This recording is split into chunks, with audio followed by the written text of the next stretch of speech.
Kicking. What is it? What does it do? Don't ask referees. Get ready to fly.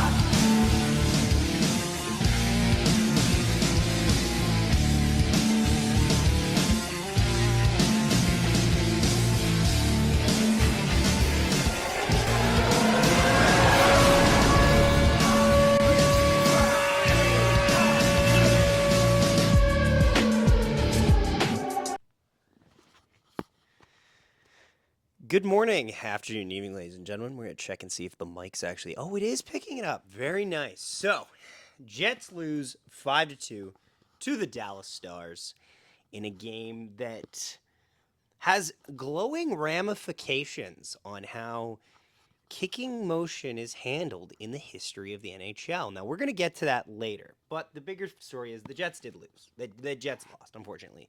Even beyond the goal that shouldn't have been, the Jets had a lackluster performance in the third period. They let themselves get rattled by the bad call and then didn't come back from it. They were playing a solid enough game for 40 minutes. It is Hellebuck's first away game to not get pulled, which I think is positive motion forward. And I still feel like the Winnipeg Jets can win this series. Winning it in 6 is a big ask, but, you know, is what it is. Stars have momentum now, and rightfully so. Let's go through the first period here. The Jets get into penalty trouble early in much the same way that the Stars did in Game 2. Undisciplined, lack of discipline from Niederreiter. The Morrissey trip's a bad call. Actually, I was going to say, I was kind of on a heater tonight in terms of predicting penalties. The only one I didn't predict was the Morrissey trip because I didn't think it was a good call. That being said, Rupe Hintz on a deflection makes it 1-0 reaction here. And now Rent and a cross shot scores. And the Stars score on a deflection. Once again, Mikko Rantanen factors in. I believe it's going to be Rupe Hintz's goal. And the Stars get a goal early. Yeah, saw that one coming, unfortunately. It's unfortunate. People will point the finger at Hellebuck. He can't see around Pionk there. And it's perfectly placed. It just makes it around. But nonetheless, oh-la-di-da. So, fortunately, the Jets do get back to their game.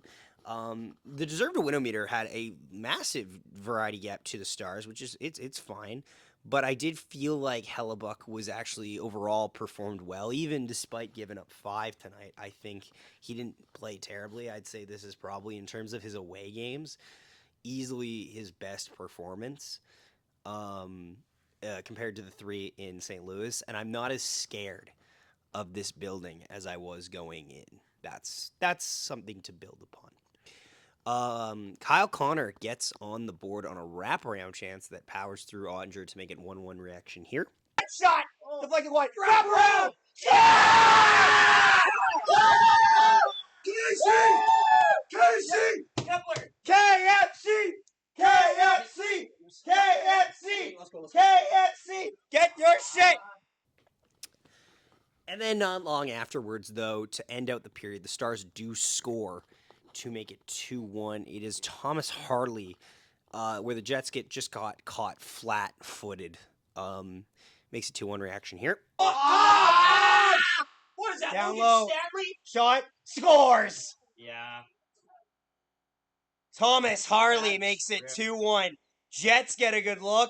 Morrissey misses the net. Stars go back the other way and score. And now we go into the break, and we're going to hear Carter's thoughts on the game. And this is how you fucking kidding! Oh, come on! Yeah! Good morning, afternoon, and My turn, jackass! sweet! Get the fuck out of here!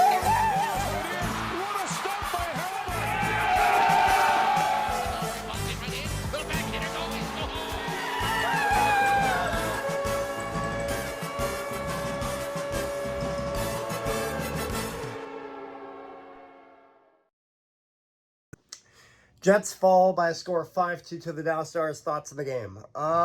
Jets were in it for a while. They really were. But firstly, I'm not happy about that third Stars goal. And I have my reasons for that. But I want to get to the bigger picture here. Is that the Jets need to stop this collapse. And what I mean by that is that the Jets, they'll have that setback, and it's like, okay, even though, again, I disagree with that goal counting. I think that's BS. However, the Jets have to respond. They have to then go and get it back. But they don't. They let in another one right afterwards. And so the problem, and then they let in another one just a couple minutes later. And then so it's like, you need to respond and get that back and not collapse. Again, my problem is that the NHL rulebook clearly states that it going off of a goaltender, player, or official is completely irrelevant in whether it's a goal. So again, I think that's BS. But again, the Jets need to respond when that type of stuff happens. So hopefully the Jets can get it done Tuesday. Again, you really want to split here in Dallas. You do not want to drop both of them. And so yeah, back to Zach.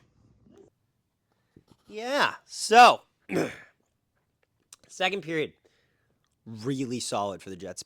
Best second period the Jets have had on the road all playoffs long, I'd say. They outscore them 1-0, and it's definitive. It's distinct. Nino Niederreiter scores to make it a 2-2 tie off the stick of Josh Morrissey. Reaction here.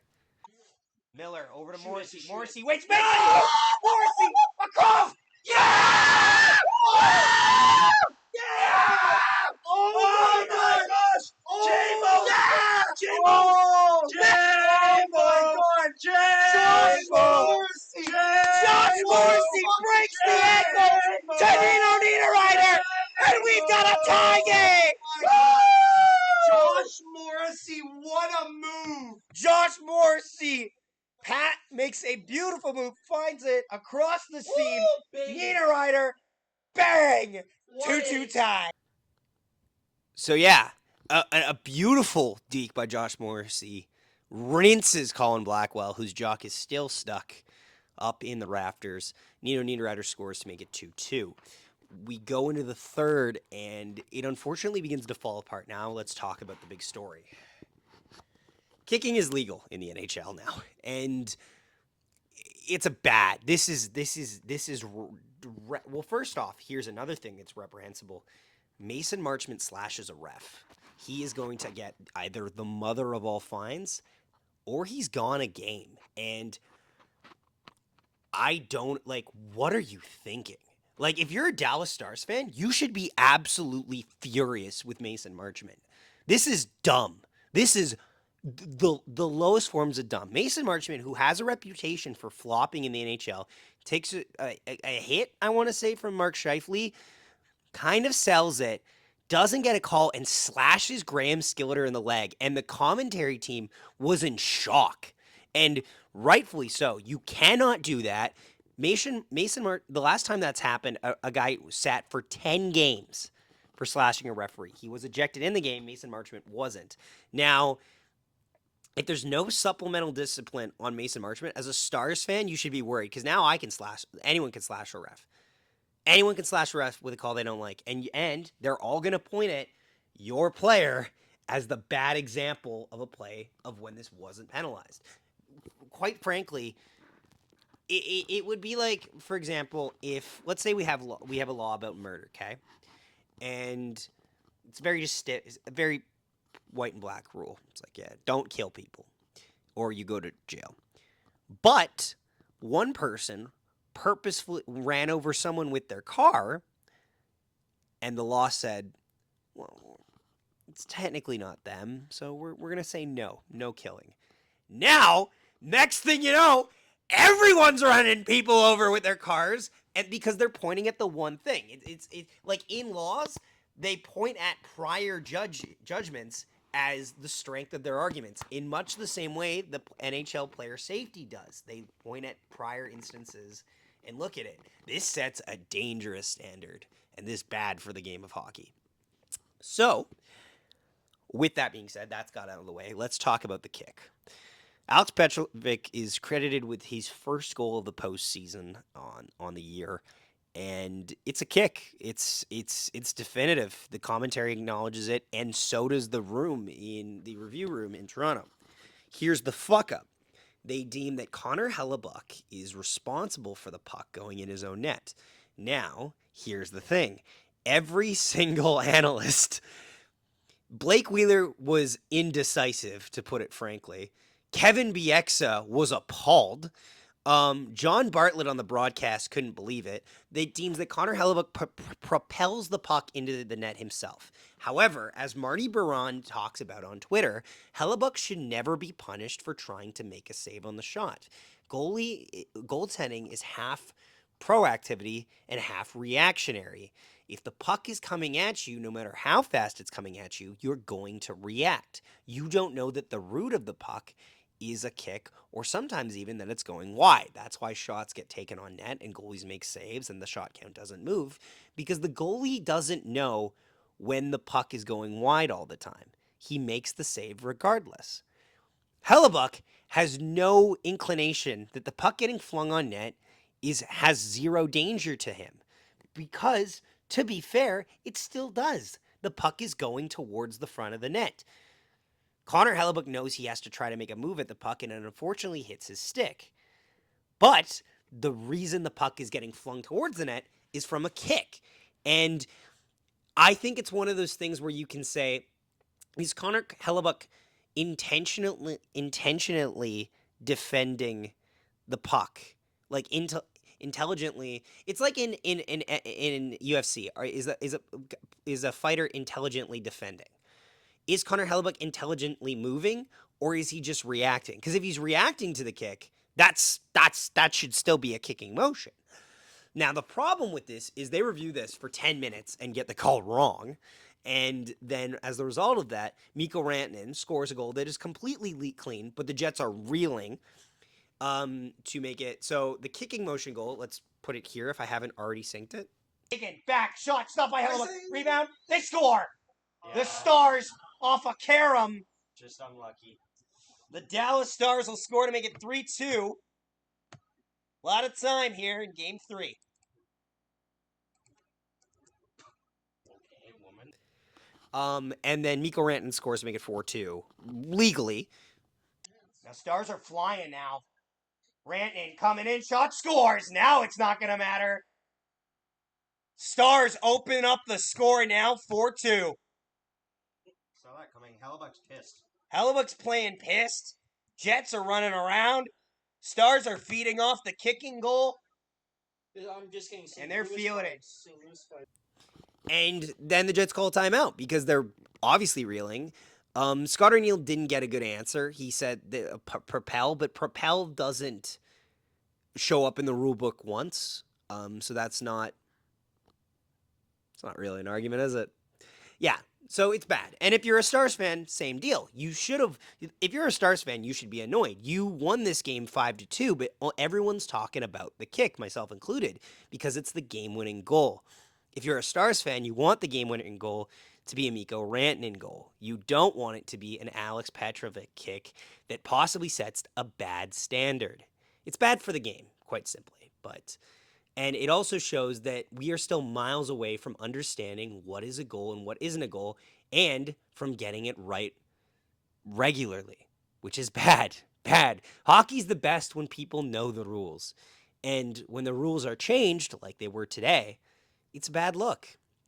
So that'll take some time to get used to. But the Winnipeg Jets have to be a goldfish because they're now down 4-2, whether justly or unjustly. And Wyatt Johnston comes down and makes it 5-2 reaction here. 1-1. Across, shot. Stopped by Hellebuck. Out front. Blocked.